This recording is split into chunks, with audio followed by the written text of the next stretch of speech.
a real player, they are willing to risk their whole stack when it kind of becomes necessary because they know they're not playing from anxiety. I want to point at one or two extra things that are really important. Like, you can go and listen to other podcasts and read other analysts and look at like the Motley Fool and Seven Investing and services like this. But the most value you will get is from going to primary sources. You're already in. If that all blows up, you've lost basically nothing, but you've taken the most important first step. Buying properties is not like buying bananas. Like, they're not a commodity. Every property is unique and different. For an advertising-free version of the show, check out patreon.com/Wall Street Wildlife.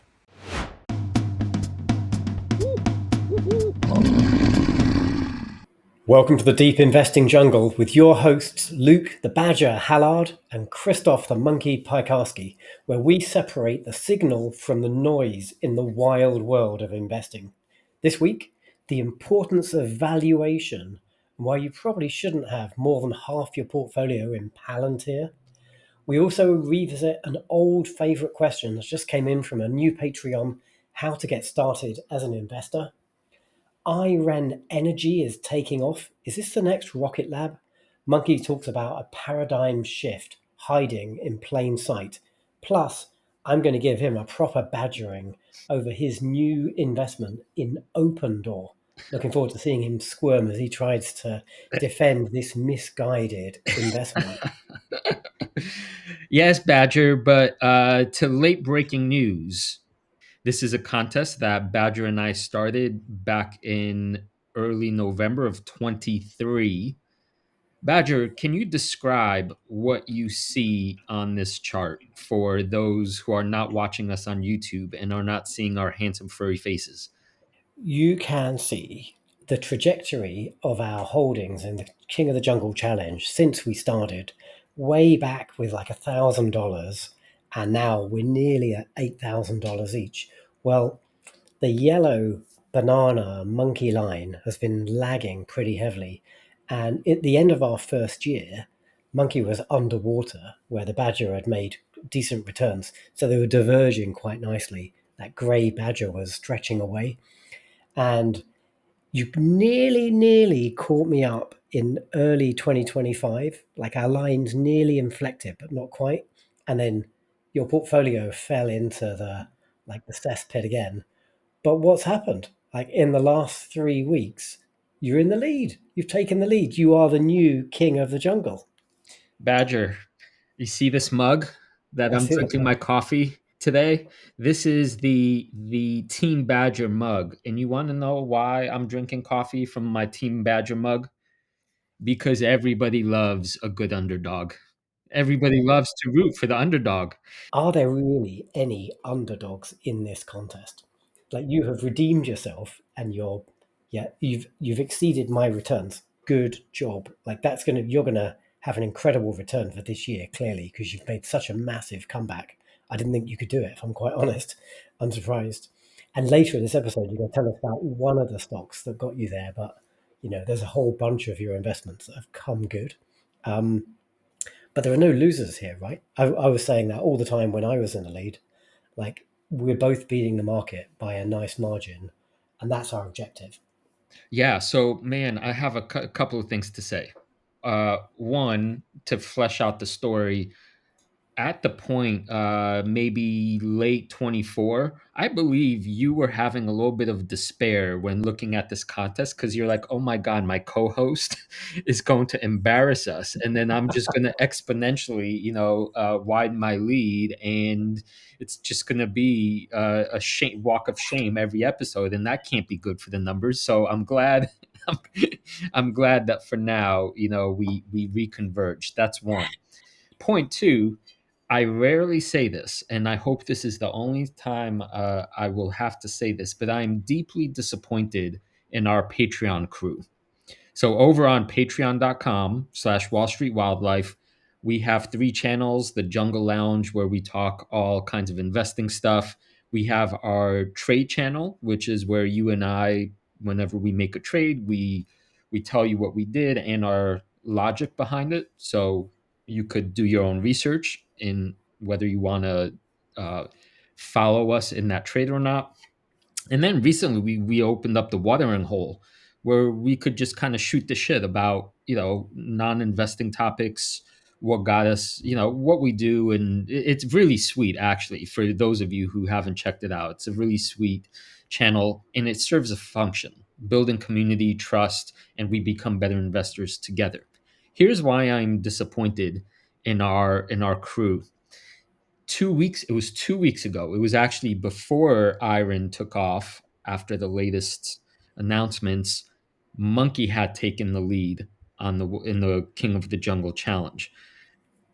But not wanting to be a gorilla pounding my chest, all that Monkey did was posted a link to a Bob Dylan song called "Changing of the Guard," and not one of our jungle critters picked up on that Easter egg and connected the dots between the newest King of the Jungle and the Changing of the Guard. But now it's out in the open, so to the rest of you, pay more attention. You have posted like a succession of strange videos and music videos. So I thought you're just losing your mind as usual. Okay. Didn't realize an Easter egg. Deep cut there. Excellent. Yeah, yeah. I mean, not to be overly insulting, it did lead to a great conversation about all the Bob Dylan fans we have, and what a great song that is. But that was intended to point to the King of the Jungle portfolio. One last thing. One last thing. We say this. We've said this a bunch. We started this at $1,000. We're now close to $8,000 each. We're modeling consistency. All we're doing is adding $100 per month or $200 per month these last 9 months. And when you look at this line, that whole compounding thing happens, and before you know it, I mean, it's from 1,000 to 8,000, the numbers start Yeah. getting bigger and bigger, right? That's how you did it, right? That's how you did what you're known for. When it gets to the, what's it called, 5 digits, some Mhm. people might start feeling intimidated. Oh shit, I don't have $10,000. This is why looking at this graph is important. You don't need $10,000. What you need is what you have right now, and you just got to get started and do it consistently. End of my gospel. No, that's right. And like the journey, like we've been doing this for over 20 years, and like, but I've really focused on like it's like my investment portfolio now literally supports my lifestyle. Like it pays me per month way more than my job ever did by an order of magnitude. Like, and when the numbers, we got like high 4 digit portfolios, and as you say, like we're going to get to like a 5 figure portfolio in the King of the Jungle soon, and that's our returns there. Like our investment returns are important, but the money we add is probably the bigger thing. Like we're adding new money. Once you get to like a mid 5 figure portfolio, our investment returns are going to be much more meaningful than like the $200 we're adding each month. Maybe we'll increase that. I don't know. We'll kind of make that decision as we go along. And once you get to like a 6 figure portfolio, like into a 7 figure portfolio, like there's almost no point in adding new money unless you're super wealthy, because you can't add meaningful new money. It's all about making good decisions and having compounding working on your side. But if you're getting the kind of returns, well, let's say I'm getting, like I'm beating the market by a substantial margin in my real money portfolio, 22% CAGR. So that means my portfolio like 10x's in value every 10 or so years. So like the journey from 100,000 to a million is going to take the same as the journey from a million to 10 million is going to take the same as the journey from 10 million to 100 million, right? The numbers become truly eye watering. You just need to keep doing the same thing. Like learn your lessons now when you're like a younger investor and the money's small, and make your mistakes because they'll cost you a couple of $1,000, not like a couple of $1,000,000. And just get going and start learning the lessons, because these lessons will repay you. And one day soon, before you know it, you'll be looking back and you'll have like a large amount of money. Yeah, and you know what, Badger? As you're saying that, I noticed one more, I think, obvious lesson when you look at my line, the yellow one, the monkey line, it has had severe drops. That's how in some points your lead was quite sizable. I would venture to say that most inexperienced investors who have not done what we've done for so long, when that line drops so much, they get discouraged. They say, "Fuck this! This is not, this is this. I just can't stomach losing that much money. There's no way I could win. Whatever." What did I do instead? Nothing but continue to add money each month and work hard, study, and figure where to allocate it, have these conversations with you to justify my thinking, and letting time play out the story. So it's important not to get discouraged no matter what's happening. And obviously when things are going well, you want to you want to notice that, oh shit, now everyone thinks they're a stock market genius. Things are probably going to turn the other way, so let's prepare for that, and then you steady the ship. That's the bit I'm kind of looking forward to in a masochistic way, because like we're in a growth cycle, and depending on who you listen to, this is going to carry on forever because of AI and all the things, or like everything is wildly overvalued and the market's going to turn and everyone's going to get caught with their pants down. Like whether that comes tomorrow or it comes in 10 years time, at some point this growth run will stop, and the valuations of companies like Palantir, we're going to talk about that today, will be significantly down from where they are. The good companies and the bad companies. And like our graphics in the King of the Jungle, they're going to turn south and we're going to get, like an ugly period. And that's when the value of having like podcast buddies and being part of a community of like-minded investors that are really thinking hard about the thesis and what they own. They're not just looking at charts and stock prices. That's when the value of this stuff comes in. Like, hopefully you're enjoying the Wall Street Wildlife podcast now and everyone's kind of winning together.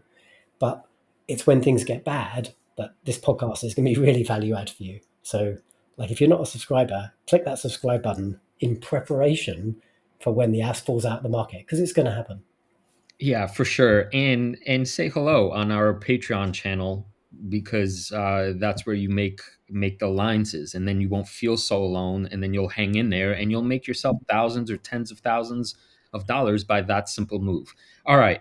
Right. Badger, you threatened me on our Patreon channel, on our trades channel, when I announced that I bought a small position in Opendoor Technologies, ticker OPEN, and Badger said his claws are coming out for that one. So uh, let it rip, let it rip. Why Well, no, are you gonna insult? first of all, you tell us. First of all, you go first. This is your stock.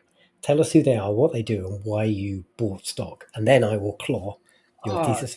I thought it would work better to you're the one who I was just hanging off a branch, minding my own business, allocating my bananas as I saw fit, and then Mean Badger comes along, says he's going to tear me a new one.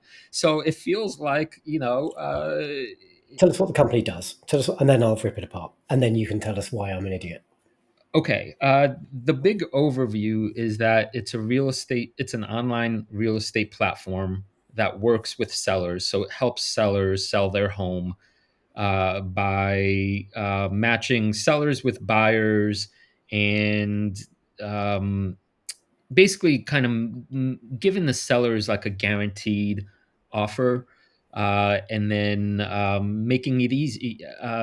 Making it easier for sellers to find buyers using, call it, advanced online technology. I would say that's the bread and butter thesis. Cool. Okay. All right. Good. So I've got no problem with that business model. I think that's okay.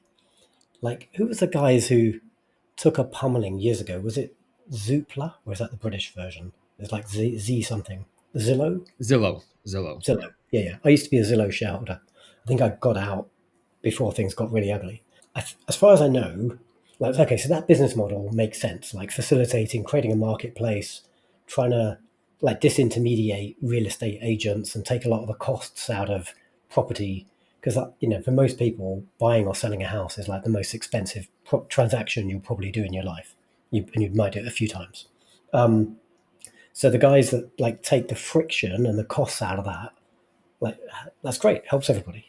Um, but when Zillow did their like we're going to buy properties and hold them in our inventory, and I like that's when it got ugly. They did it really badly, and I'm given to understand that with their iBuyer program, Opendoor have also kind of they're leaning more into that market where they're the purchaser and then they have the property on their inventory and they sell it. I mean, am I right if that is what they're doing? Well, this is where I could educate you. This that's if you look at the stock chart of Open, it's ugly, and it got into the sub dollar because precisely because they were taking this kind of capital risk. The recent hullabaloo over this company was that the CEO exited, kind of, yeah, kind of forced out, you could say, because there's a lot of discussion about leaving that strategy behind and going into an asset light kind of, let's turn Opendoor into mostly a sort of equivalent of an Airbnb platform where Airbnb does not own properties. Airbnb is just the interface, but you know that company extremely well. So that's the sort of um, transition point that the company is going through right now, exactly to your point, because there's immense risk if you're buying the properties yourselves. Now, whether they execute on this or not is a whole nother issue. But that's kind of what got the catalyst going. That's what got my ears perked up. But there's more. But go ahead. But they still have this iBuying model, right? Yes, but they're shifting away from it, or at least that's the plan. Okay, all right. Then look, I'm, okay. Let me explain why and maybe you totally buy this and understand it already, but why I think that model is fatally flawed. But if they're like exiting that model and they're winding down, then all my concerns and my criticism go away. But the reason I am critical of that is like buying properties is not like buying bananas. Like they're not a commodity. Every property is unique and different.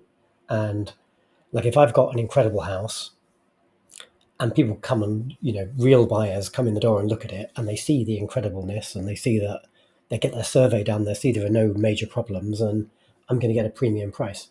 And if I've got like a dog of a house that has a ton of issues, like a wise buyer will spot that and that will be reflected in the price. So, like the properties that are going to end up sold on Opendoor, because it's chiefly, as I understand it, it's chiefly like algorithmic. They look at like buying and selling prices in the neighborhood and the trajectory. And then I think maybe at the end of the process, I've just read, because I was just trying to skim up on what they do. They send someone in to have a look at it. And that's the only bit that's important in my mind. Like you cannot algorithmically value something like a house because everyone is absolutely unique and there could be disastrous hidden issues in that property and it's only the shit that will end up on your platform. And even if they try and reflect that in the price they're willing to pay, like buyers who are happy to take that 20% haircut from market price, there's a reason why they're taking that haircut. And Opendoor's going to have crap on its books.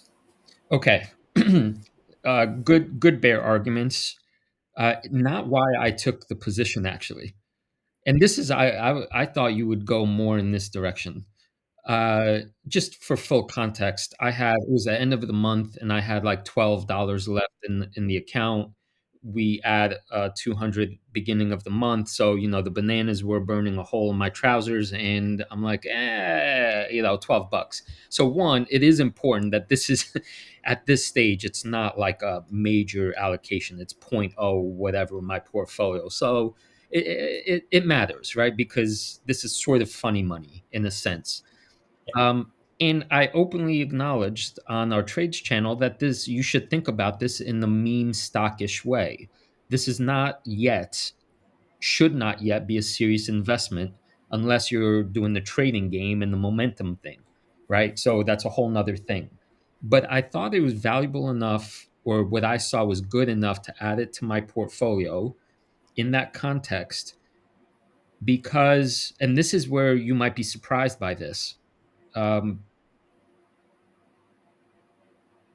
I, one, I do believe, big picture, that the real estate market, as one of the hugest, call it total addressable market, TAMs, whatever, is ripe for disruption, and nobody has been able to really do it. And I followed the Redfin story quite closely for years, so my ears are sensitive to this.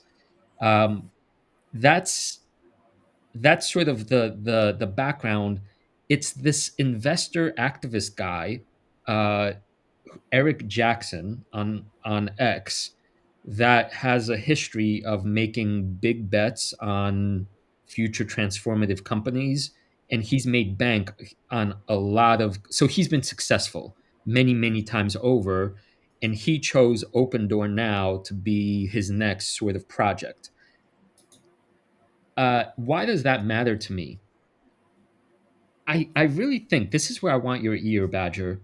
I think investing has become, there's a new layer that's been added historically from where we were back in the 90s and the O's and the 10s. And now, uh, for certain companies, communities are born online that when they're serious, when there's a serious enterprise behind it, you get a bunch of really smart people working together and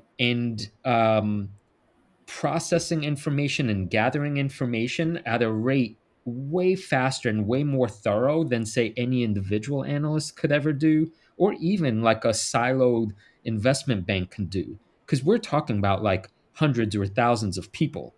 And if you get something like, I don't know, 10 or 20 really, you know serious thinkers and analysts, retail or not, I don't even care. I'm getting rid of the elitist labels, like only an iBank could do this kind of thing.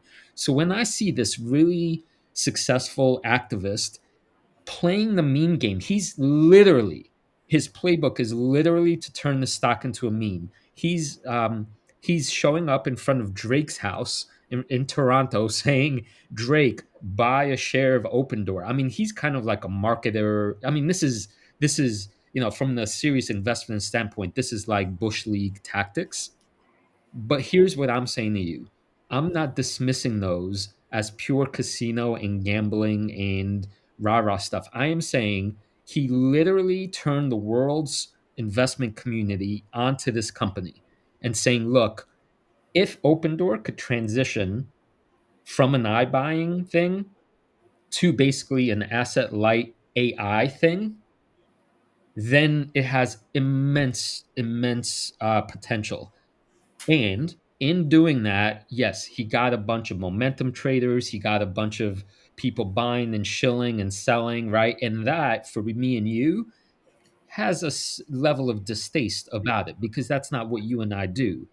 But despite that, I'm saying that now I get to watch this company with, only $12 invested, and I get to pay attention. I get to follow the story. And when the fundamentals follow and they start making progress, and he's created, a lot of eyeballs on it, it really does have immense potential. That last point in my argument here, the company brass, the new C-level execs, are replying to the community on X saying, here's what we're hearing you say, here are the pivots we could make. And some of these guys actually canceled their, what's called, their option plans, in lieu of saying, no, we're basically buying shares on the inside because we believe our mission, and it's all right there in the public.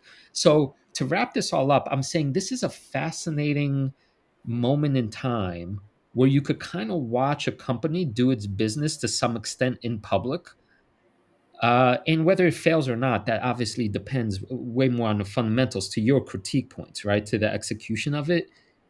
But I want in. I want in on like front row seats with some skin in the game as this unfolds, because there's legitimate substance underneath the hoopla. That's kind of my justification for taking a small starter position.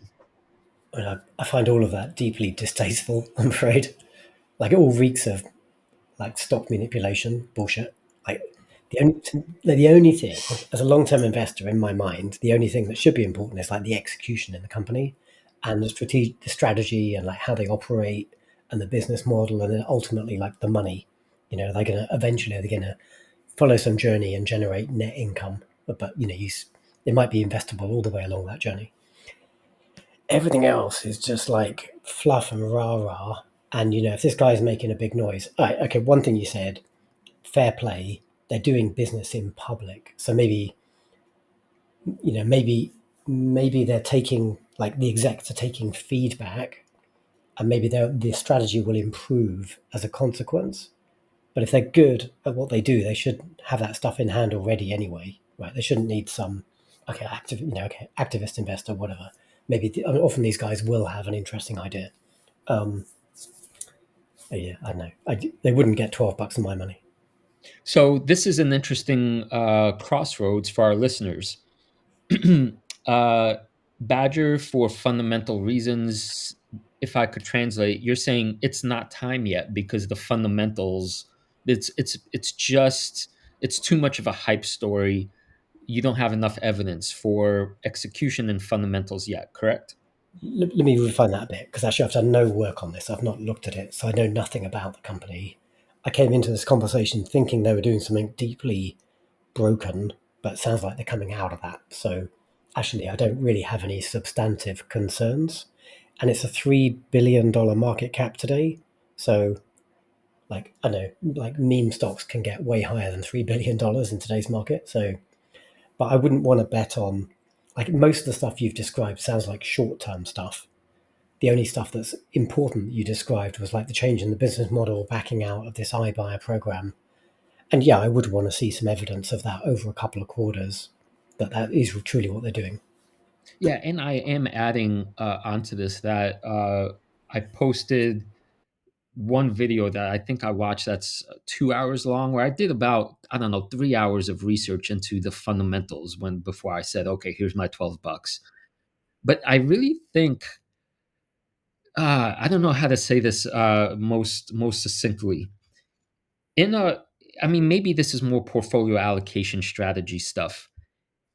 I am convinced that when you find a strong community on X that has serious investors involved, that is alpha that was not available in previous generations of investing. The trick here is, and this is to your point, that many such communities on X or anywhere else, the majority of them are momentum circus, pump and dump stuff. So I want no part in any of that. And I could name you 50 examples, especially in the crypto world, which is it's still bizarre, right? But when I do see legitimate, sophisticated investors getting serious about this kind of company, and it's kind of memeish, getting more and more eyeballs, and the C suite is now responding and making alternate decisions because of it, to me, this is classic turnaround in a way that might never have happened this way, like even 3 years ago. And I'm saying to our listeners, like, that's worth one of those tiny initial foot in the door, let's watch this unfold. And that's what I did. $12, Yeah, whatever, 4 shares, whatever it was. And I'm satisfied. I yeah, don't feel guilty of the, you know, the sins of degeneracy in this case. that's cool. Yeah, yeah, yeah. Just get, like, when you buy stuff like this, have a thesis. Like, be clear about why you're buying it. And yeah, I've got no problem in buying like weird stuff, and then you let it prove itself, give it a little while, like see if but you know the metrics you want to watch. And I would urge you to monitor that, like the I guess inventories, I suppose. I don't know how they account for the properties, but you're looking for that to come down to like next to nothing, if it is in inventories, because a company like it's a tech company, it shouldn't really have inventory. Yeah, Yeah, absolutely. And you know who you are listening to this, whether you're on the degenerate side and just buying this because everyone's talking about it, or whether I don't know. I said I put 3 hours of research in it. That was enough for me because I yeah, really like the substance of what I heard. Uh, if you only do 15 minutes or 30 minutes and you say, yeah, I now know what this company does, I still think that's closer to gambling, and you should really go deeper before you put something like this in your portfolio. All right, Cool. All Badger, right. that's enough. That's enough clawing at me. I feel like maybe I escaped with my limbs intact. Let's talk about a legitimately serious company that also has the world's attention. Palantir, PLTR, one of your core holdings in the Wall Street Wildlife portfolio. What's going on with this? But I'm going to get my claws out again, but not into you, into a particular YouTube commenter, right? So we, if you go back to episodes 90 and 91, and Krzysztof and I went through every stock in the King of the Jungle, and we did like a 10-minute like bull and bear debate about them all. Like, it's good stuff. It's like, and it's definitely, it's working on like the socials. We got a whole bunch of videos out of that. They're performing really well, and people seem to love them, and they're getting good value out of them. I said as I was recording the Palantir segment, I know this one is going to get like the dumbest comments and the most hate on um, the YouTubes, because I said like I own this stock. Like, I'm not saying it's a shitty company. I own it, but the evaluation is just ridiculous. It makes no sense. And lo and behold, what comment did I get? I got this classic comment from a fella who claims to have 11,000 Palantir shares. So that's a lot of money. That's like several $1 million in stock allocation. He comments, the whole idea of rule of 40 is to disregard valuation. Right. Yeah. Wow. Right, What the heck? right, right. Are we at Uh, a market top, Badger, or what? yeah, for real. Like Like, that is like a market top comment, right?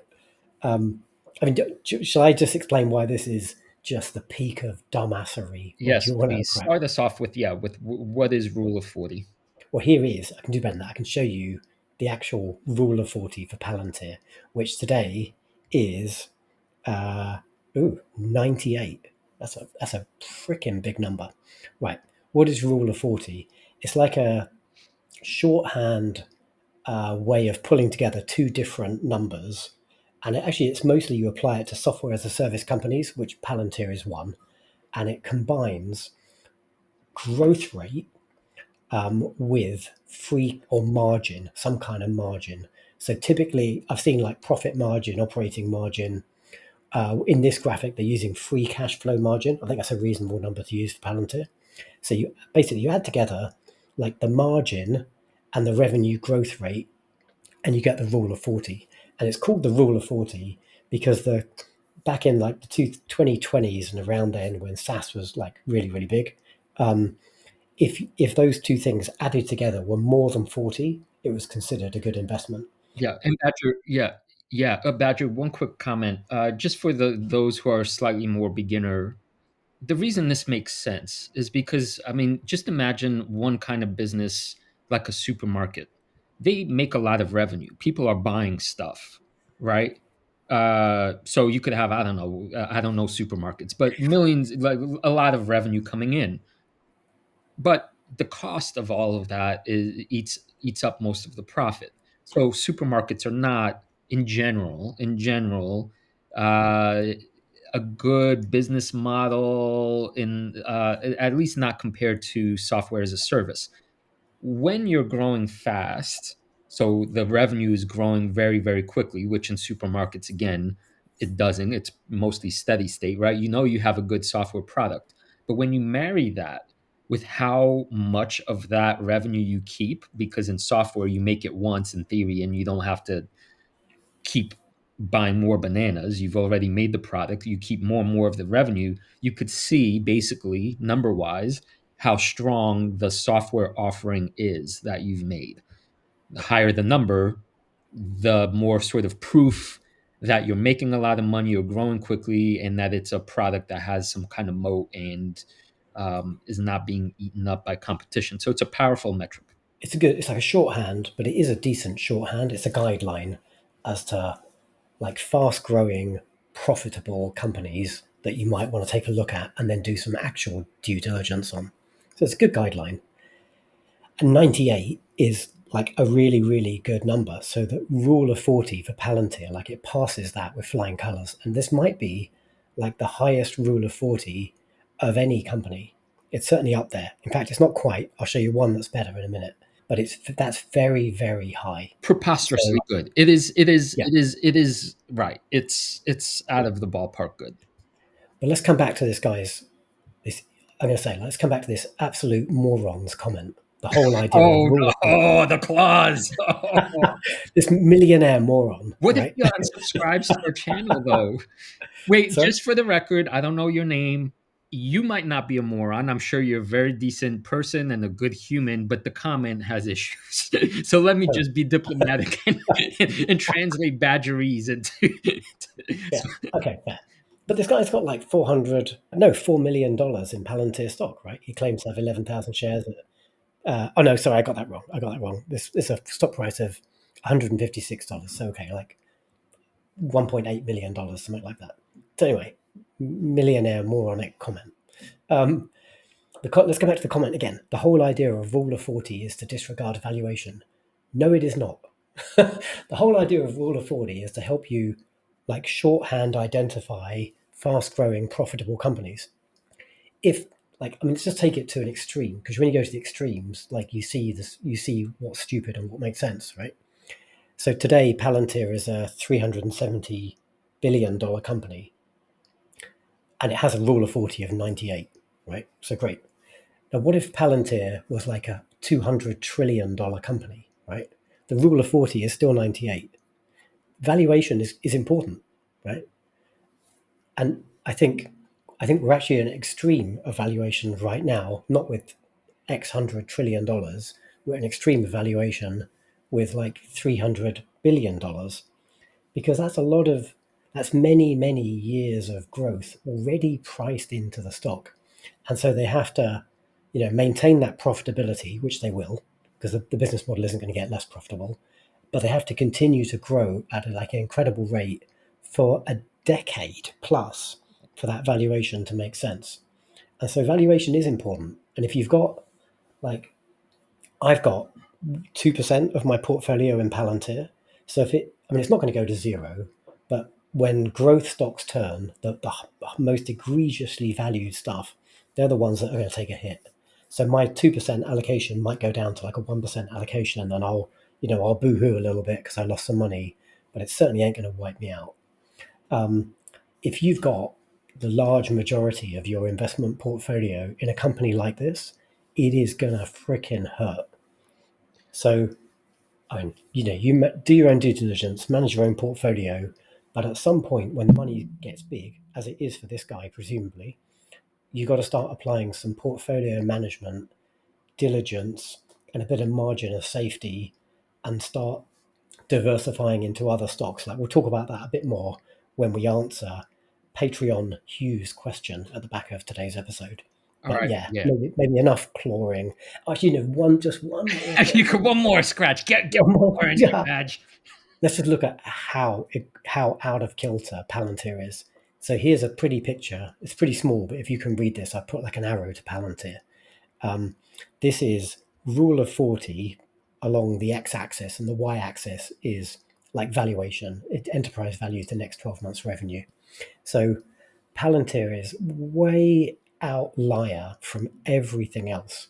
There is a stock that has a higher rule of 40, APP. I don't know much about them. Mhm. Is that App Lovin? Yes, it is. It is, yeah, okay. Another Mimi stock, but I'm not prepared to talk about that at all. I've known nothing about it, but has a higher rule of 40, and it's valued at a much more reasonable, like what, 27, 28 times revenue. But Palantir's up there at like nearly 80 times revenue with its 98 rule of 40. There's a reason why stocks might justify the valuation.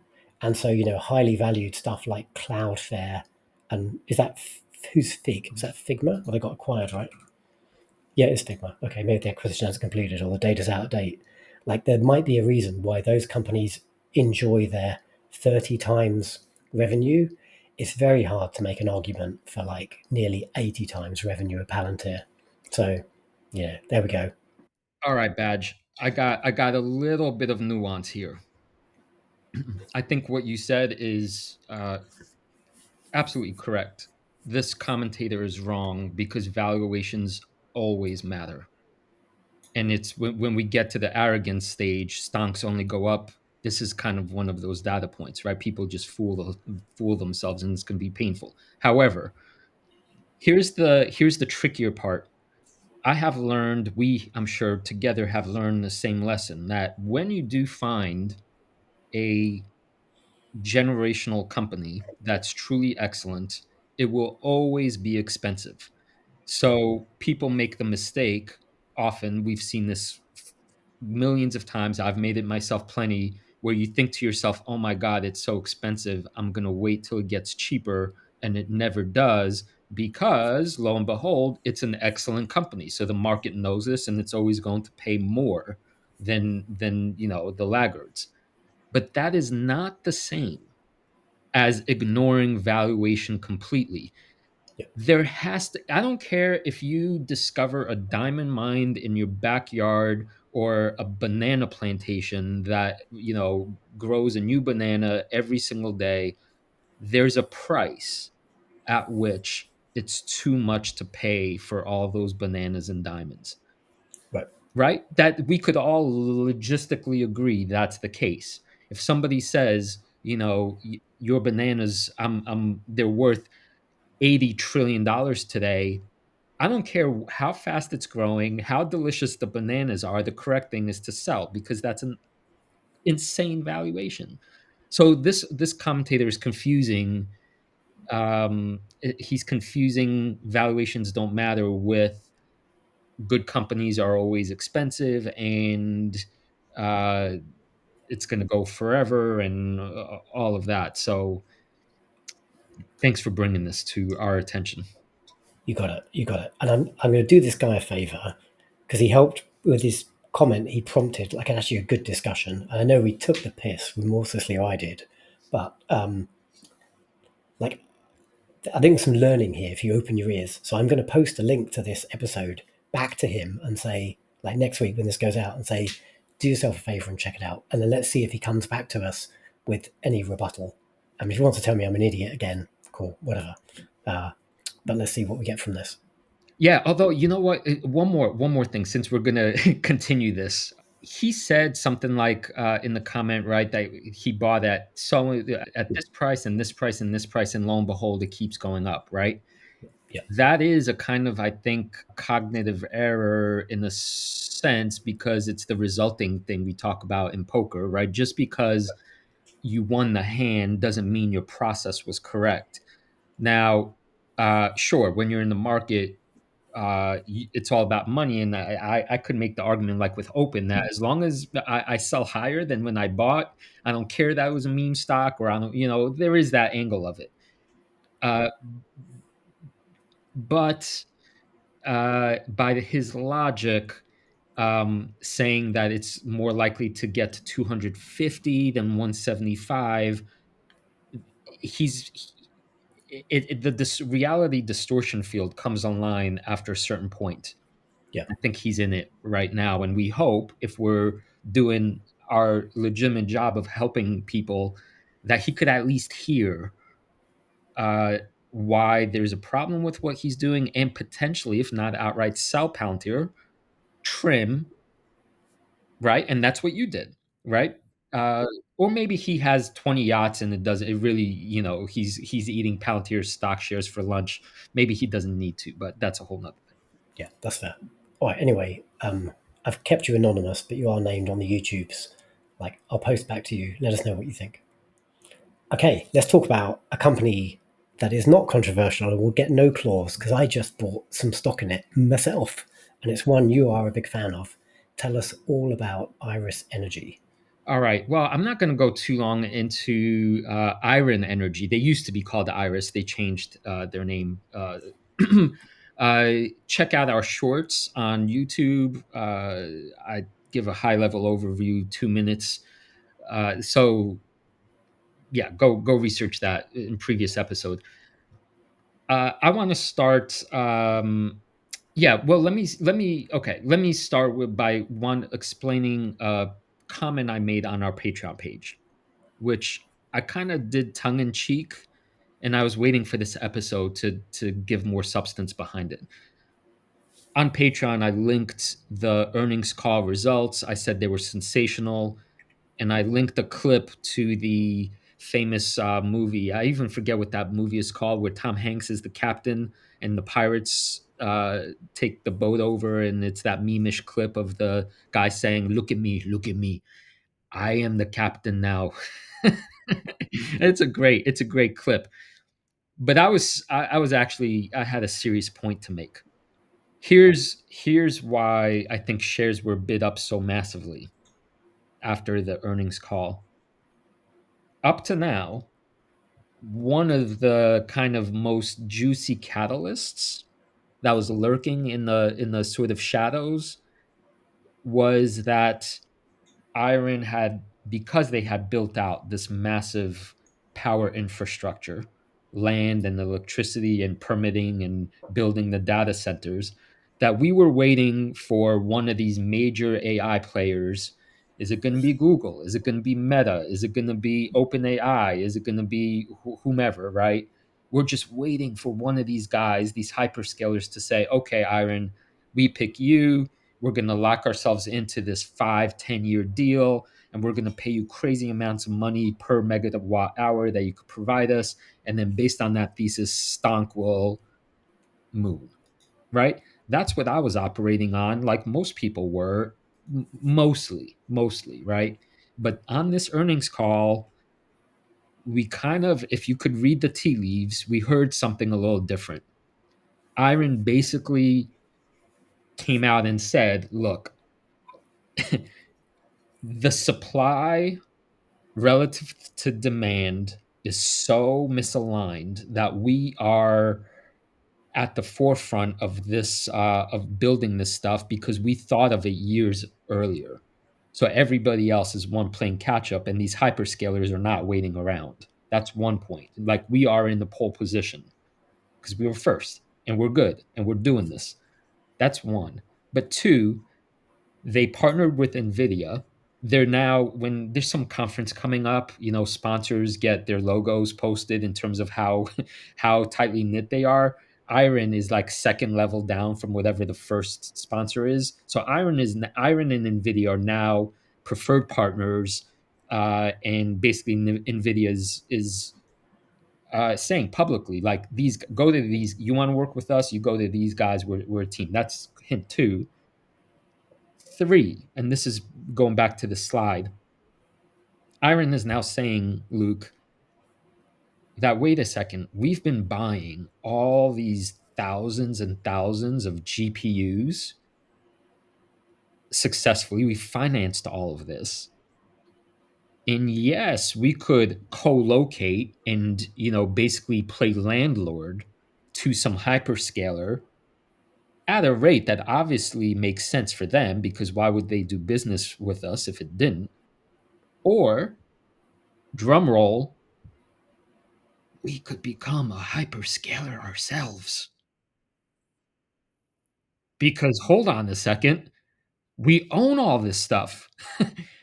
I mean, they lease the GPU, but we already have grown the stack ourselves. So why can't we become the next Google, AWS, or Azure or something? And this is not a done deal yet. I'm not saying this is like, it's complicated. It's actually complicated because there's a bunch of moving parts. But the reason that this is a huge honking deal is because IREN now, going back to that, we're the captains now. They have all the data, and they could either do some part co-location, rent out some, or they could go it alone at an appropriate time when the market dynamics shift. And I'm going to use the Netflix analogy just in a weird way. I think one of the reasons Netflix has become this massively huge company isn't just that they invented streaming, but they had the data, right? They had the data, and they knew which shows to pay for and which shows not to pay for. That's what IREN is saying publicly now. We know which way the market's going to go. We have Bitcoin basically helping us fund all of this. And some people in this moment, Badge, are saying if this kind of plays out the way the tea leaves are pointing, the $26 whatever $7 billion market cap we're at now, or 5 billion, I forgot what it was after the big jump. Maybe you could check uh, right now where we're at with the markets are closed, but whatever, 4 to 7 billion, that's still teeny tiny potatoes if in fact they leverage this playbook. So not without risk, because there's higher capex expenses, there's depreciation of all the semi chips and so forth. But we're looking at a paradigm shift, in the face, the possibility of one, and these are through and through 10x opportunities.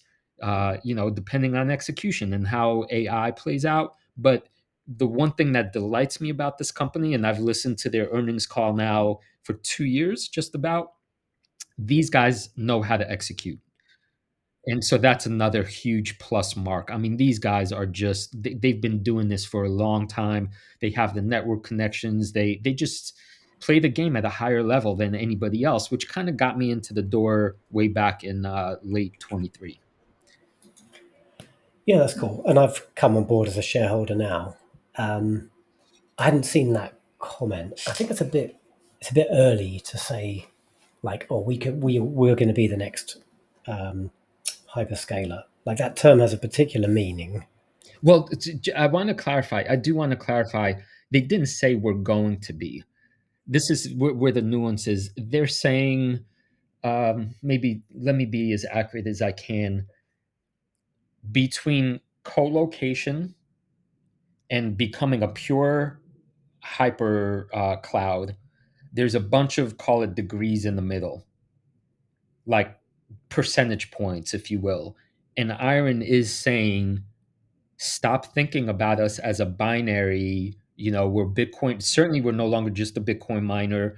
And stop thinking of us as just waiting around for a co-location deal. We ourselves have the capacity to do some of this stuff ourselves, and the extent to which we'll do it depends on a bunch of stuff, but it's right there in plain sight. So don't be surprised, market, when There's one thing I saw in my due diligence which might not undermine but make that trajectory a bit more difficult. Um, but as you say, they have the data, and I'm sure they're going to navigate this successfully. But like their business model is founded on building data centers in locations where the cost of energy is really cheap. That might be by like a waterfall and a dam, or an area with like incredibly windy. There's various like ways of harnessing natural resources to generate cheap power, and then they use that cheap power to profitably mine crypto, which today is Bitcoin, but they could mine any crypto in the future. They're basically turning like wind and sunlight into dollars, and then they're turning those dollars into like buying even more and more hardware, and then they start selling that hardware to end customers.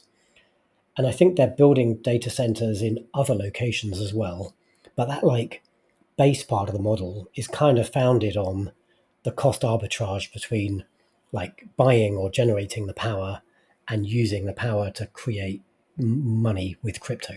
So they're partly, always partly in crypto. They're financed with other stuff too, but sure, yeah, yeah. yeah. Because what that means is typically their data centers, on average, will be in more remote locations rather than like, a data center in New York City where power costs a lot of money.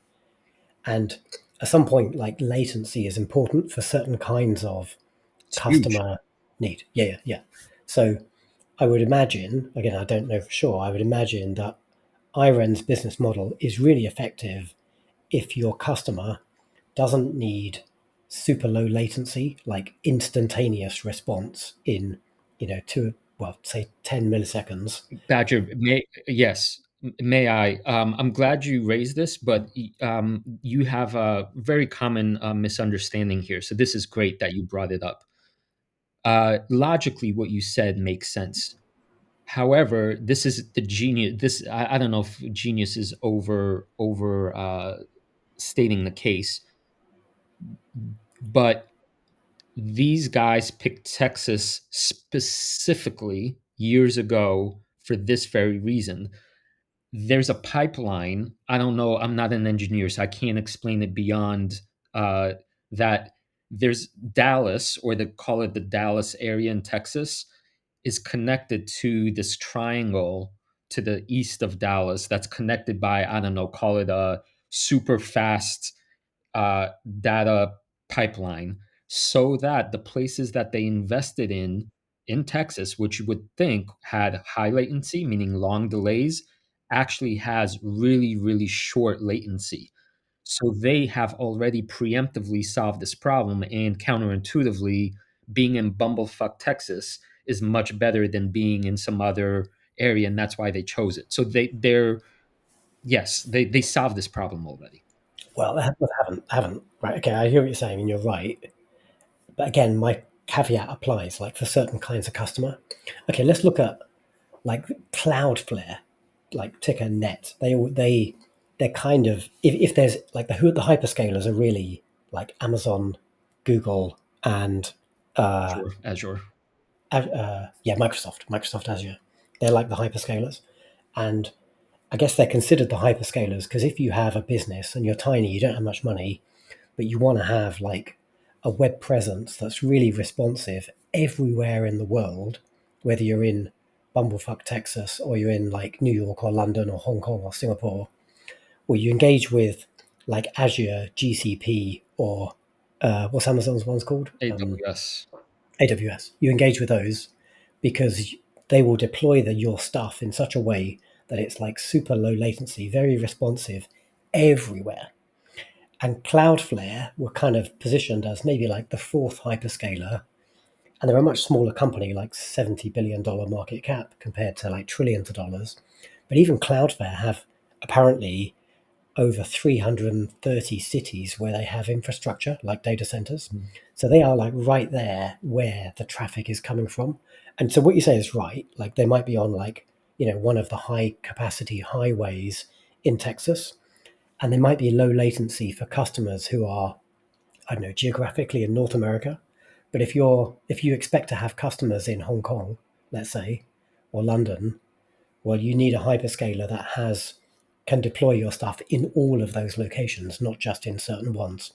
That's kind of it's a nuance. It's a nuance, and it won't impact everybody. Like I'm sure with the data and the intelligence, they will court the customers that make sense for them, but they ain't a hyperscaler. Great distinction. I know Cloudflare very well, or I used to. It was my first recommendation back in the seven investing days. And what you said was actually one of the main ideas. They're just set up all over the place geographically for latency issues.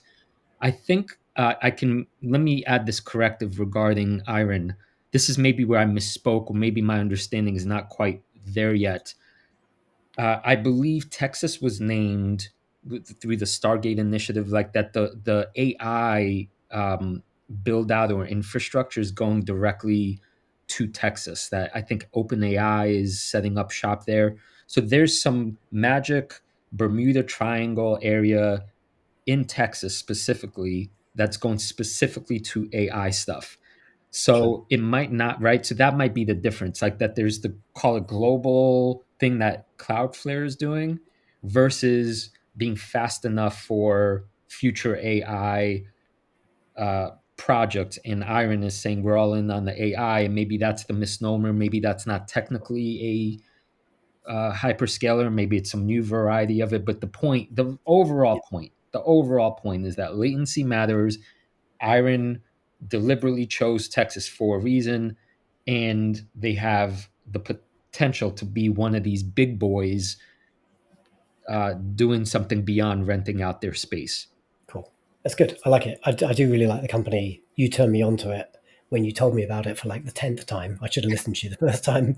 Um, and I'm also now a shareholder. There's one other thing you put in our show notes that I don't understand, and I'm keen to understand. It's your what lessons can we spot? Can you break that one down for us? Yeah, I actually intend this to be an open question because one of the things we do over our Patreon is every time we make a trade, I put in my spreadsheet and then I notify our members. And so when I look back at all my trades, the IREN, you could see that, my goodness, it's been like what, 20 trades of iron, and kind of eyeballing it. I sold. My first buy is for the King of the Jungle purposes, February 20th, 2024, where I bought at $6.84, and then you could see in the next column I sold that June 7th for $11, getting a 60% return on those shares. And basically right now the current status is kind of, yeah, it looks half and half. I sold the initial batches, but then I started rebuying again uh, December 2nd, 2004, all the way into April 4th is the magic one, where I bought 5 shares at $5.27. That's at 400% return now. So I was looking at this and I was wondering, what lessons uh, are there here? Would it have been better to have bought them and never sold them, or was there something that was smart in here, or is there something that's an obvious mistake? Now, my spreadsheet shows that had I kept those initial shares and never sold them, that I would have, for example, the 684, that batch of those first shares, I missed out on $154 had I not sold them. So the missed revenue is quite significant, right? So that's a case for, if you buy a company, just stick with it. But as some of our patrons pointed out, a couple of people said, but obviously I did something with that money. So one, I netted profit, right? I wasn't selling at a loss. So anytime you make a profit in the market, you can't be too hard on yourself. But I reallocated those. Some went to EO, and obviously that went up a bunch of percent ASTS. So it's kind of hard to say. I can't remember exactly where I reallocated. But another point that was important for me to mention, this is an example of a company that I've been now playing with, you could say, for close to 2 years. Something happens, Badge. Tell me if I'm wrong. I know you don't trade as often as I do, but when you develop a relationship with a company over time because you follow the story and you have a track record, y- I call it, you get more sensitive to that company. You kind of learn its sort of peaks and valleys a little more. You know what you're listening for on earnings calls. You know when there's like maybe a waiting period coming up. And holistically, I look at this and I say, sure, I could have bought and never sold, and maybe I would have more money net net. But I also, this is evidence that I learned more and more about this company over time, and it was time to continue doubling down on it as the price share kept going down.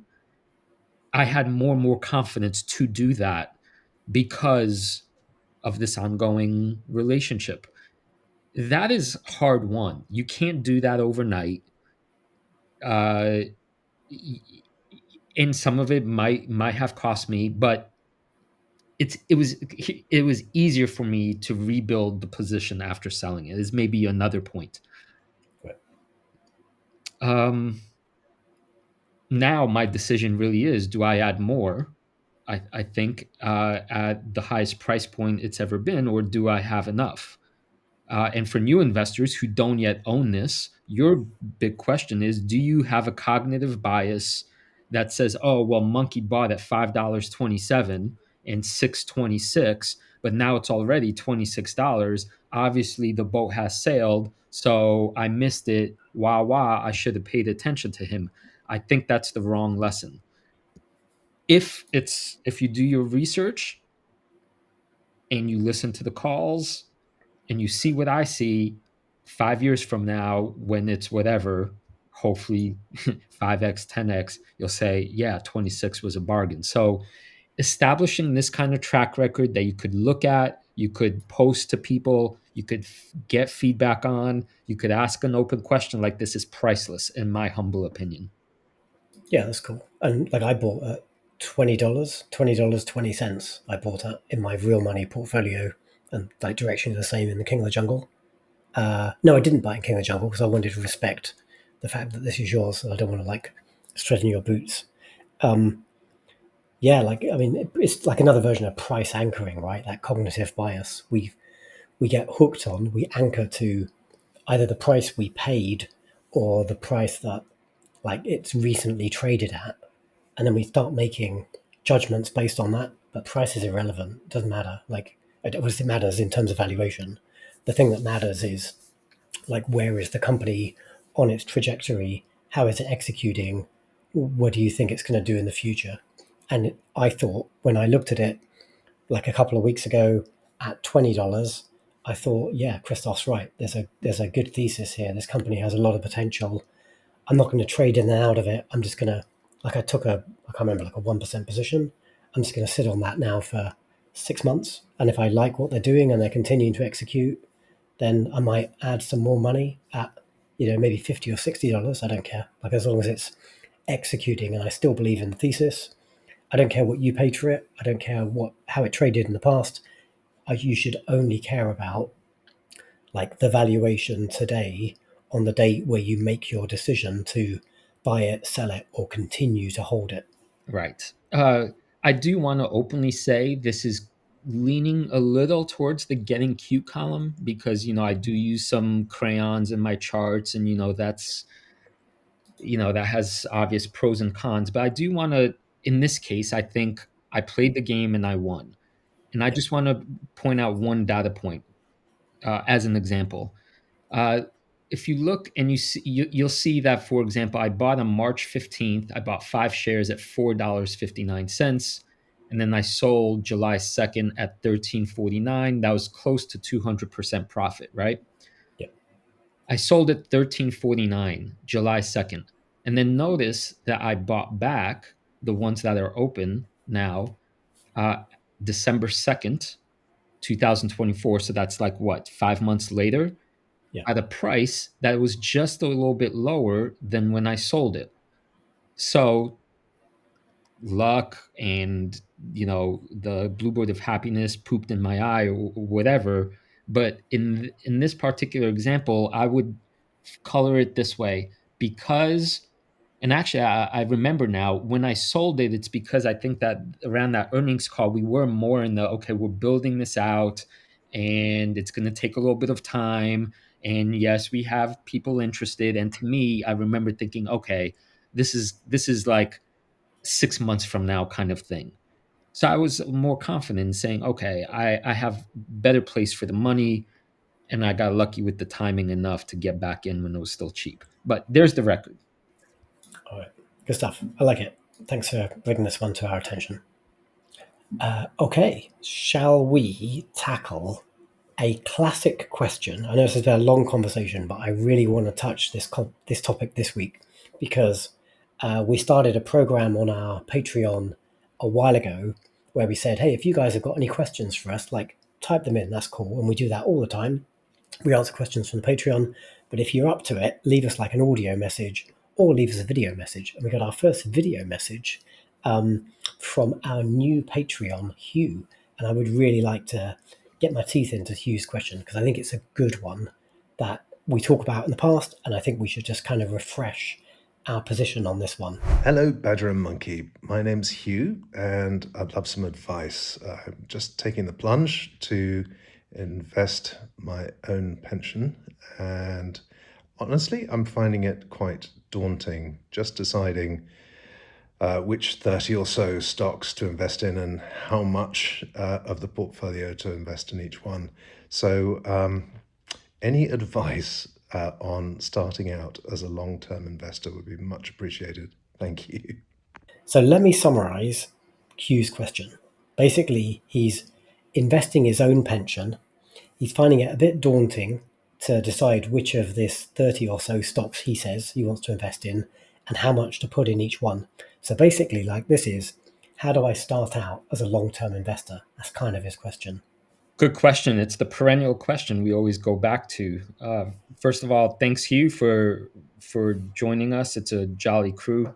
Um, the first thing that jumps out at me, and there's so many things we need to cover, but the first fundamental point is, it seems to me you want to just op- you want to sleep at night. It's the sleep well at night quality, especially when you're a beginner, because it can get and it will get scary. I would say psychologically, uh, allocate some amount of money into a investing portfolio that, should that go to zero, theoretically, you wouldn't like it, you wouldn't be happy, but you're not going to be out on the street, Hugh. It's a psychological. It's like the first steps where you wanna the trades you make, like in poker. Um, Good poker players, the aggressive ones, the ones that you're up against a real player, they are willing to risk their whole stack when it kind of becomes necessary, because they know they're not playing from anxiety. They're not going to be bullied. And I think that's a kind of important first step. Don't bet at all, right? Go slow. How much are you willing to risk, and you be okay with losing, and start there. Yeah, and you're leaning there on like two of our 10 laws of the jungle, um, like know your investment comfort zone and protect your essentials. And you're right. Like if you're, I think Hugh's question is actually, it's got an interesting nuance because if I read between the lines on Hugh's question, he's actually investing his pension. So, like in the UK, you might have, say, a workplace pension. I used to have one with my employer, HSBC, and they kind of manage it on my behalf. And I had some really limited choices as to what I could put that in. And then when I left the bank, when I quit, I was able to withdraw that, put it into what in the UK a SIP, self-invested personal pension, and I just manage it like another brokerage account. So it's like one of many accounts I now manage, and I have individual stocks in it.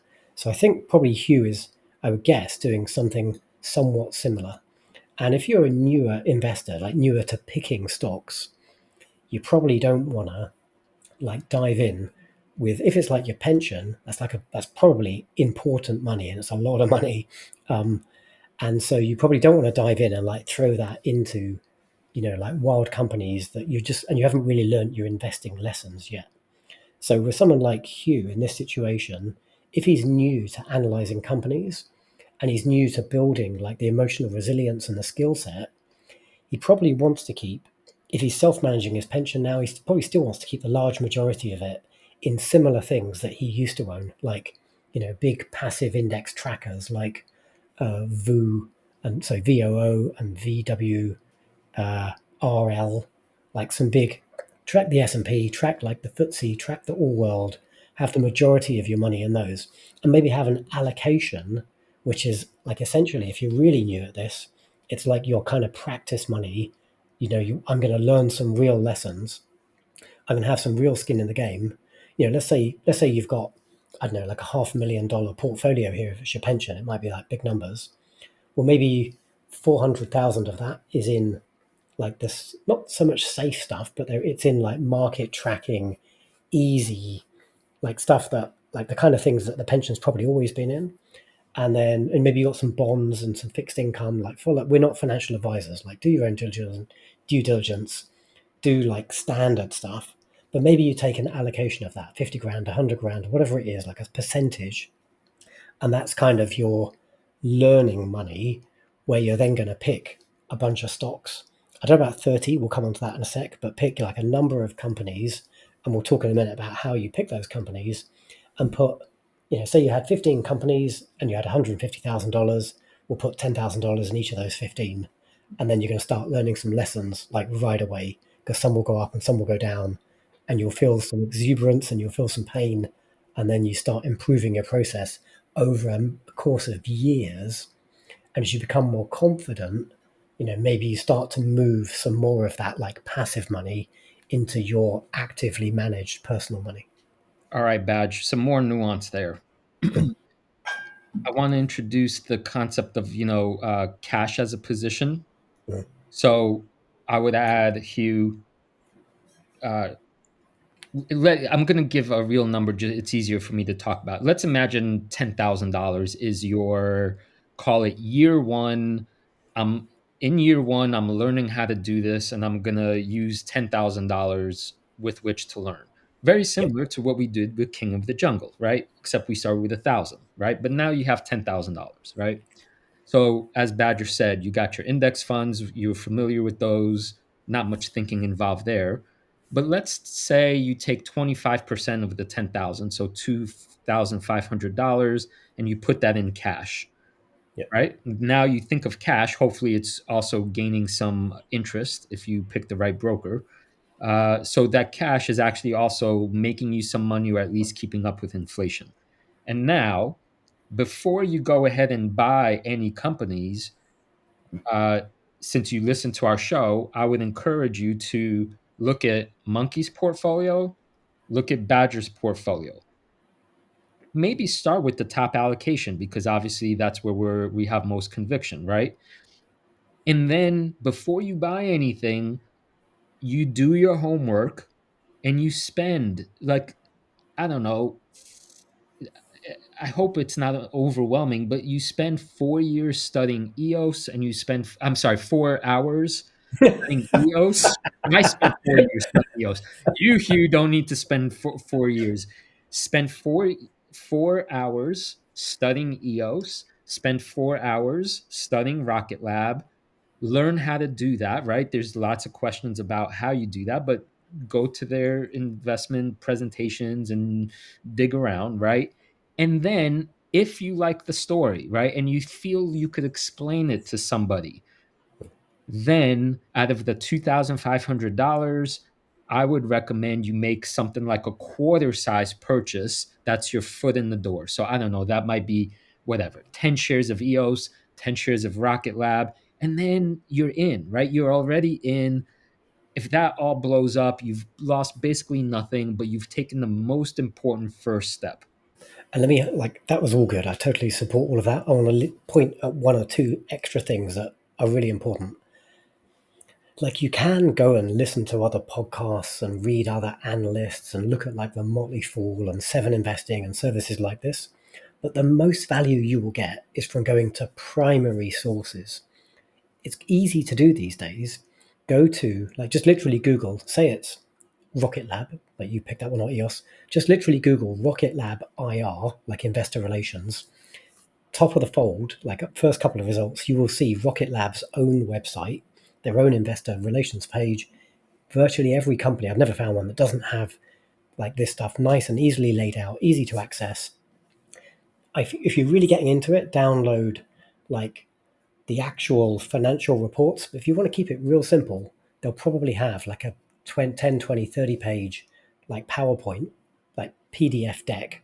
Just read the deck. Like bear in mind, you're reading like their own, it's got to be factual because there's various laws around, regulatory laws around what they can say. But you're reading like their optimistic take. So, have that filter in your head, but understand the company that way. You'll see probably a bunch of pretty pictures that will really give you a good essence of who they are and what they do. And then, when you want to get a bit more advanced, listen to the earnings call. If you go to an app, Quarter, QUARTR, it's fantastic. It's free. They've got like the audio of the earnings call. I'd recommend like listen to it because you get some human nuance from just hearing the voices. Try and understand the analyst questions and why they ask that question. Even if even if the company gives a flim flam answer, there's often a reason why the analyst was asking that particular like line of probing questions that might give you like a hook to do some of more of your own research on. And then if you want to get more advanced still, start looking at really at the financials, by which I mean, not just like the Yahoo Finance page. Go and look at the income statement, the balance sheet, the cash flow statement. If you go to a tool like Fiscal, no, sorry, yeah, no, they are fiscal.ai. They used to be FinChat. Go to fiscal.ai. Like the free tier is very, very good. And if you're looking at like a small number of companies, you've got some great data there. Go check out fiscal.ai, sign up. Or if you sign up at fiscal.ai/wildlife, you'll get like a handsome discount. But the free tier is good enough to do this like initial research. They've got all of the financial statements there. They've got a ton of other data there, and just start understanding what some of those numbers mean. And if you've got one you don't understand, like ping us on the YouTubes or ping us on the Patreons, and we'll try and help you figure it out. Yes. Badger, hearing you explain that and trying to put myself in the position of a beginner, which is kind of hard for us, but I think there's a one major I could see a ditch, a pitfall, where to us it sounds like no problem. Okay, I look at the investor deck and I look at financials, and we've been doing this so long, it's like nothing scary. But to a beginner, it could begin to feel overwhelming, especially the financial statements, because all companies, it looks different and they manipulate things, gap, non-gap. Like there's a bunch of stuff. I could be like, okay, fuck this. Like, I'm way over my head. I think before you get there, Hugh, Yeah. and everybody else in the beginner path, start more Peter Lynchian style and start by doing what I said earlier. Uh, Look at our King of the Jungle portfolios, because we've curated what we think are the best companies, that we know of, and we do this a lot. I'm not saying that's the only companies, but between Badger and Monkey, you have very different kinds of companies. And then do call it, let's make it simple. Do 1 hour of research per company, right?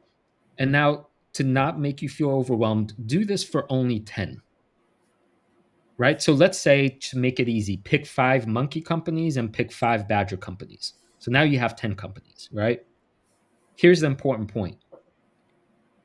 As you do this research and you begin to understand, start your own spreadsheet maybe and just rank them in terms of what you think, just completely like holistically, which company did you really enjoy learning about? Have that ranked. Make it be clear. Let's say it's Rocket Lab. You're like, man, I love rockets. Cool. EOS batteries. Who gives a fuck about batteries? Like, no, like right. But you'll have a good sense of pecking order. That might be enough to then allocate appropriately, as long as it's not a lot of money, based on the initial understanding. Then, as time goes on, and earnings calls come out and more info, then you could start making adjustments. But that's a fantastic place to start, I think. And one more point, Badge, and I'll let you take over on this. I do think, because of information overload, it is very easy to pick too many companies and too much information, and before you know it, you've just made another index for yourself. Yeah. This step is intended to really get you selecting. I call it 10 because that's a nice round number, and at the beginning that's plenty to keep you busy. Yeah, I agree. Like 30 is probably too many, even in a mature portfolio. 10 is maybe a bit low end. Like some people have concentrated portfolios of like 4 or 5 stocks. That's outside my comfort zone. Um, I think generally accepted wisdom is, if you have, say, 12 to 15 stocks, and if they're broadly diversified, then you've neutralized a lot of that like exposure risk. Like you have enough diversification, and every additional stock probably doesn't materially improve your diversification. Obviously, if you own like 15 companies and they all do exactly the same thing, you've got no diversification at all. But I love that way in, actually. Maybe we've never said that so clearly. So kudos to you, Krzysztof. Like literally an hour times 10 companies, and pick like the handful, the 3 or the 4 that you just like the story of the most. Like actually enjoying researching a company is really beneficial. It might sound dumb, like who cares? Like, who cares if I enjoy this or not? Is it a good business?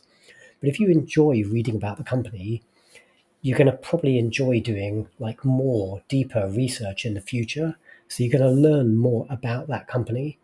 And if you become like a bit more of an investing geek, the algorithms, the YouTubes will start pushing more content to you because you're just naturally reading about that stuff. And if you're out, say it's a company operates in like an area where you have either like expertise or a hobby or experience where it's just like a thing you're passionate about, like I know, freaking like sailing or something, and maybe you found like some brand that makes yachts or produces like clothing or does like ocean mapping or something, right? It's an industry then you'll be reading about because of your hobby around sailing, and you might see this company's name pop up for good or for bad just in the course of like living your normal day. So you're getting like free due diligence because it happened to be something you liked. You know what? As you were saying that, I could hear some called professional level investors being like, "Ah, these guys are just, like just buy because you like the story. Like that's some amateur shit." Right. I think that's a mistake. Yeah. I mean, if you're a professional, obviously, but you're working for You're right. There's a nuance here. Go on. right, Yeah. yeah, you're working for a bank. It's your job to understand every tiny detail on every statement. But I have to reiterate that all the best investments in my career, had I not sold them, all were born because I loved and cared about the company on the story level. I know I've beat this horse to death, but if we're talking about Apple and Netflix and Tesla and Nvidia, and like these are Chipotle. It's weird, right? But all I had to do was like the story, continue to make sure it's playing out the way I thought, and had I not sold because I got too smart for my own britches, then I would have way more money than I do now. So it does not actually have to be more complicated if you're a long-term investor. That's the weird thing about this. Yeah. I'm not saying that's the only way, but that really is sometimes enough. And then you add the nuances and a lot of other stuff. And the like you cherry picked your winners there, but let's use an example of a loser, and I'll give one of mine to explain like why this works. Like what we're describing is just literally how you get started if you've got you don't know how to value a company and you're not looking at like primary sources, you're just kind of buying what the latest stock recommendation service told you to buy. Like buy the stuff you like, because then you'll enjoy studying those companies. And let's say eventually over the course of maybe you do like 10 times 1 hour today, and then next month you do like another 10 stocks, another 10 hours. At some point you've got like 15 or 20 or maybe 30 stocks in your portfolio.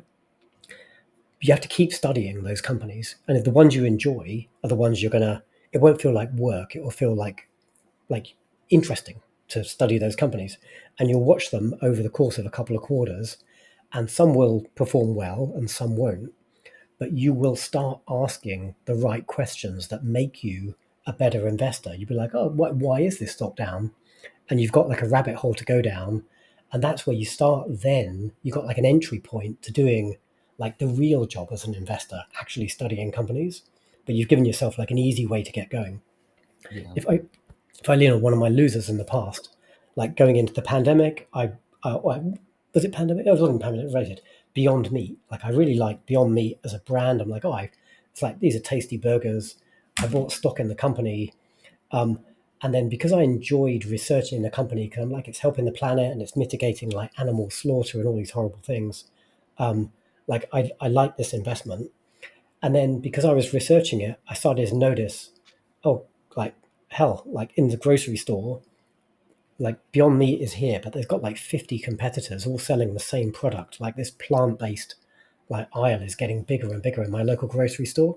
So I started asking like the sensible question, like, is their product really differentiated? And then I ate like, burgers from other manufacturers. I'm like, these are really the same thing. I literally did like a blind tasting with like three different kinds of burger, and I could pick out the Beyond Meat one because I knew it. But I'm like, maybe it's better, but this is like a matter of taste. It's not that much better. So I got out of my position, and like now Beyond Meat, I think they've actually just become insolvent. Like they went bankrupt. Like they've been in big trouble for like a year, well over a year. So that hopefully by giving an example of like a loser, it's the value is in doing the ongoing work. Yeah, absolutely. Lululemon comes to mind actually in this kind of topic because that in to your point about cherry picking, I could see somebody loving Lululemon, but if you invested at the top, you're quite underwater now. But from an investing standpoint, forces you to ask the right questions. So it's not that it's so easy and you'll only have winners, but there's lots of examples where I think this is the correct entry for most beginners, and over the long term you're likely to make a lot of money regardless of your financial statement literacy or not. But Yeah. But those skills will come in time as you study companies. Each time you look at it, you'll learn a little bit more. You'll figure out the stuff like I don't really understand what this number means or this company's saying, and that's like a hook to do more research and improve your not just your understanding of that company, but your skill set as an investor, which will then benefit you when you look at every company.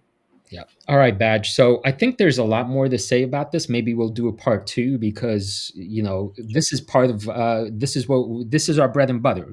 Helping people just get started. So a lot more things to say, Hugh. But I hope that's a good start. However, Badge, you do have a recommendation for a broker, correct?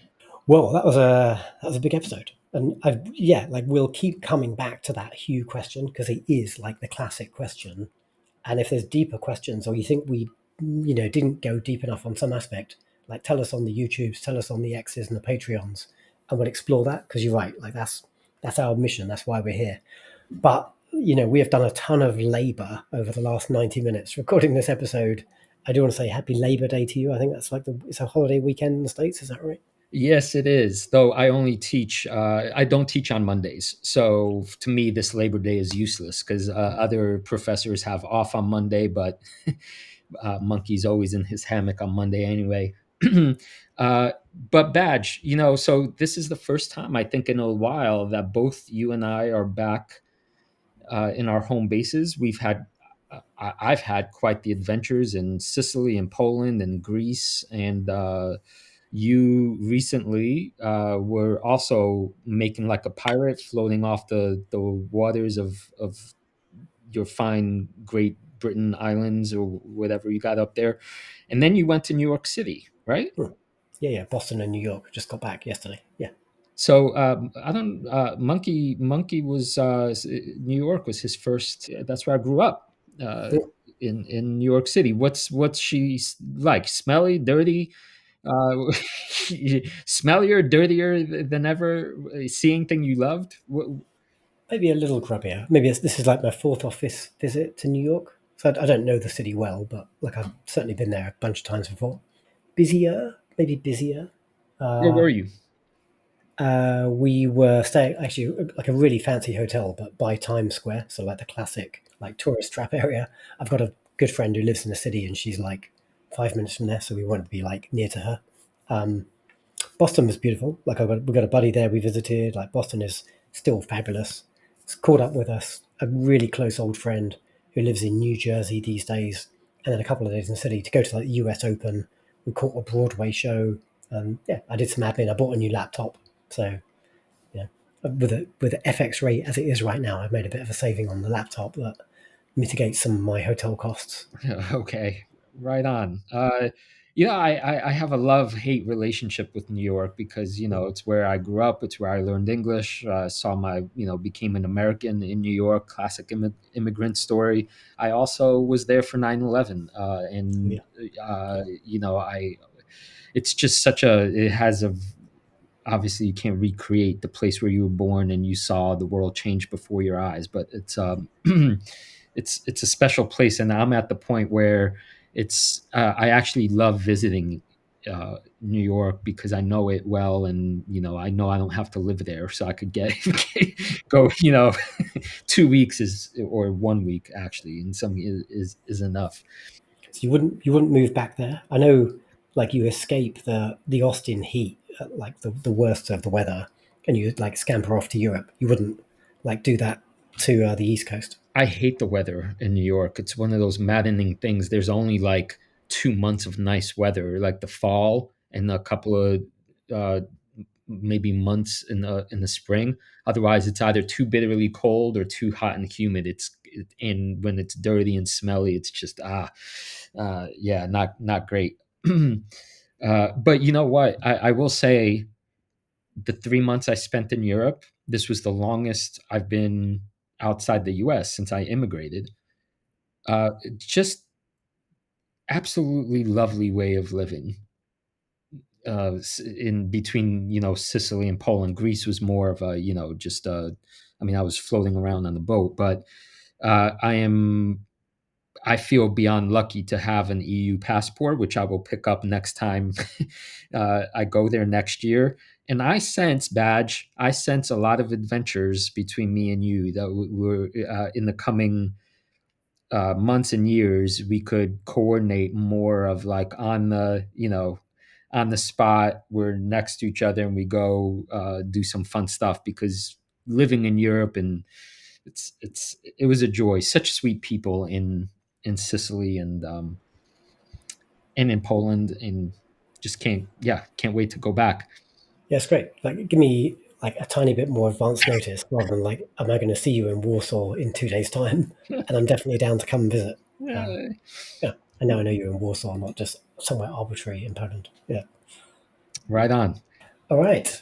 Well, thank you to our Patreons. And with your Patreonage, we're trying to build and improve the show. So hopefully you're enjoying the trajectory we're on.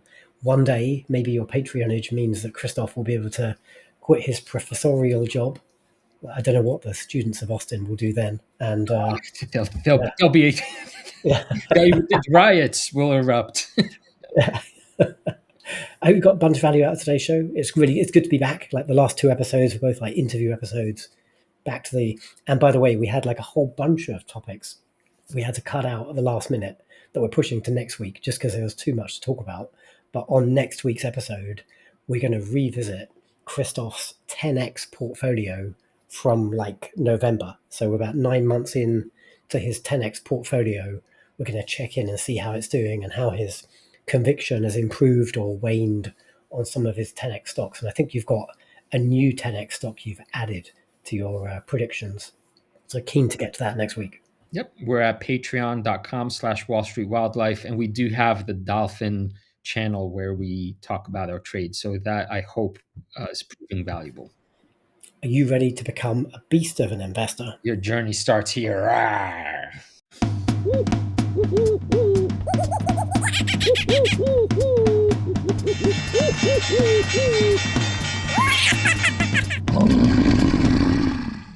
A reminder that the people on this program may hold positions in the companies that are mentioned. Buying and selling stock carries financial risk, which could include loss of capital. The views in this program should not be taken as personalized advice. Before acting on any of the information provided, listeners are encouraged to consult a financial or tax professional.